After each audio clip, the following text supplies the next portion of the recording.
Eh, Waktu saya diminta untuk ngasih presentasi, saya agak bingung sebenarnya mau diskusi soal apa. Tapi oke lah, saya coba ambil salah satu use case yang pernah kami alami dulu di beberapa customer.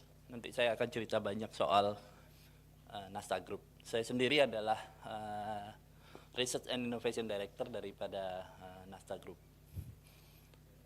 Oke, ini mungkin sudah sering dialami oleh banyak orang yang bermain di virtualisasi. Karena salah satu topik di dalam open infra itu, open infrastructure adalah virtualisasi. Dan di antara virtualisasi pasti butuh networking. Nah, yang sering kali kami dengar adalah networking pada virtualisasi lambat. Networking pada virtualisasi makan resource besar. Networking pada virtualisasi apalah, inilah, itulah, pokoknya nggak mau. Karena banyak masalahnya katanya gitu. Nah, ini hasil uji kami yang dilakukan dengan konfigurasi standar. Kita bisa lihat memang betul nggak kenceng, padahal secara fisik dia punya kapasitas jauh di atas apa yang bisa didapat. Ya pasti nggak happy lah kalau seperti ini. Kita pasti nggak happy. Pasti akan cari, oh udah balik aja ke bare metal lah. Ngapain kita pakai virtualisasi misalnya. Nah, berkaca dari itu, kami mencoba melakukan beberapa riset. Dan memang sudah banyak tersedia juga di dalam komunitas open infra. Salah satunya adalah menggunakan namanya DPDK. Nah, dulu ini dikembangkan oleh tetangga sebelahnya salah satu sponsor. Tapi sekarang sudah dibuka ke open ya, karena masuk ke open infra.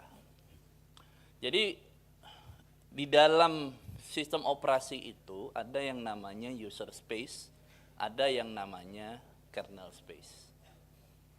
Nah, umumnya kalau zaman dulu semua kita masukkan ke kernel supaya kenceng, zaman dulu. Tapi dengan sekarang, misalnya dengan teknologi yang ada di AMD misalnya, dengan banyak sekali core yang bisa didapat, kerja kernel space menjadi tidak efisien. Maka orang-orang sekarang mulai menarik kembali lagi dalam user space. Sehingga dia bisa memungkinkan melakukan namanya kernel bypass. Jadi kernel itu nggak digunakan lagi, langsung main di user space. Contohnya apa? Kontainer. Sehingga sekarang ramai kan, orang main-main di kontainer.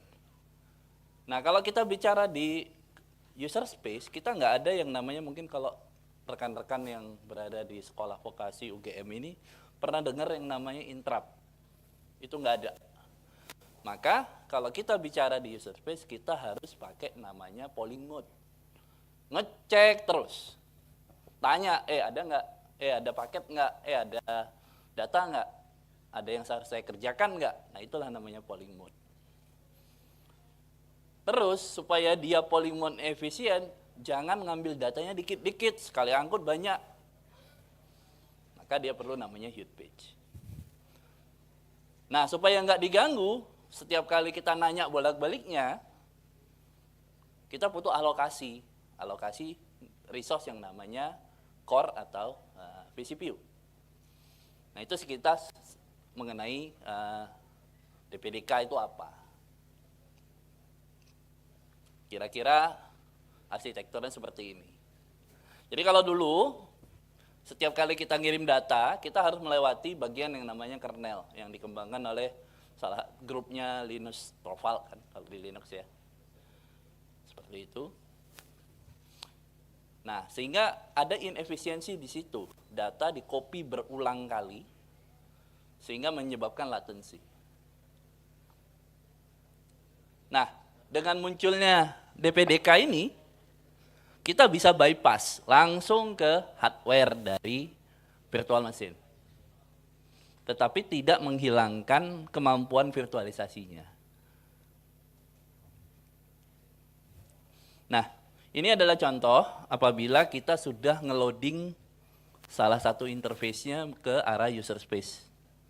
Jadi ini yang tadi dinyatakan sebagai polling mode, jadi sudah berubah. Yang angkanya 3 itu masih pakai yang kernel. Namanya Virtio PCI. Mungkin teman-teman kalau sudah sering pakai Proxmox, Stack, Load Stack, semua yang berbasis KVM pasti akan sering dengar kata Virtio. Oke. Nah, untuk yang kodenya addressnya angka 7, drivernya sudah diganti. Ya, menjadi VFIO. Nah, itu adalah driver untuk user mode-nya. Nah, tadi saya sampaikan kita butuh resource alokasi karena dia akan makan polling. Nah, ini kelihatan. Di salah satu core, itu core paling terakhir, kita hanya pakai dengan 4 vCPU waktu itu untuk uji coba ini. Itu CPU-nya kerja keras. Tapi hanya di situ saja, nggak pindah-pindah. Sehingga kita bisa dedikasikan satu core khusus untuk kirim-kiriman data. Sehingga makanya kelihatan di situ penggunaannya adalah 100% core di nomor 3. Nah, pertanyaannya kalau di user space aplikasi lain bisa pakai nggak? Nggak bisa, Pak. Dia spesifik, kita harus bikin aplikasi dulu yang menggunakan library-nya DPDK baru bisa memanfaatkan ini. Tapi untungnya sekarang ada interaksi antara kernel space dan user space. Dulu namanya KNI, kernel network interface. Sekarang sudah diganti karena per versi 23.11 itu depresiasi, maka dia diganti dengan namanya Virtual User as Exception Path. Jadi dia nggak perlu custom kernel modul, karena KNI itu butuh custom kernel modul, tapi menggunakan kernel modul yang umum yaitu Virtio itu sendiri. Oke. Terus juga dia bisa mendukung multi queue. Tadi kalau kita bicara nanyain bolak-balik paket tadi, kita bisa dikasih banyak jalan. Jadi kalau suatu saat jalannya tersumbat, saya bisa cari jalan yang lain. Dan bisa bagi-bagi. Loketnya diperbesar. Sehingga mendukung performansi yang lebih tinggi. Dan divirtualisasikan di dalam VM menjadi sebuah tab interface. Ya, jadi ini kalau KN itu aplikasi kita itu adanya di sini. Backnya mana? Kiri ya. Oke. Ini nggak ada ininya. Lightingnya mana? Nggak ada ya. Oke. Aplikasi itu yang ada, yang kotak abu-abu yang di kanan atas. Ada Ethernet, ada aplikasi kita dan lain-lain. Semuanya akan ngobrol ke virtual Ethernet yang ada di kernel. Aplikasinya sendiri adalah user space. Tapi interface-nya ada di kernel dan dibalikin lagi ke user space menggunakan DPDK. Seperti itu. Nah, sekarang diganti modelnya. Karena tadi deprecated, maka diganti menjadi menggunakan vhost atau Virtio host ya. Nah, apa yang bisa kita dapat dari sini ini ceritanya? Ternyata performansi yang tadi 1, jadi 5,5. Masih dengan hardware yang sama, masih dengan ukuran VM yang sama, dan minimal konfigurasi.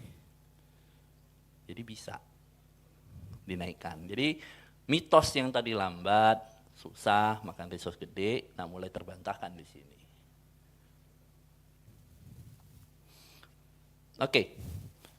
Apakah ini kerjaan kita satu-satunya? Enggak, karena ternyata ini sudah pernah diriset oleh banyak orang.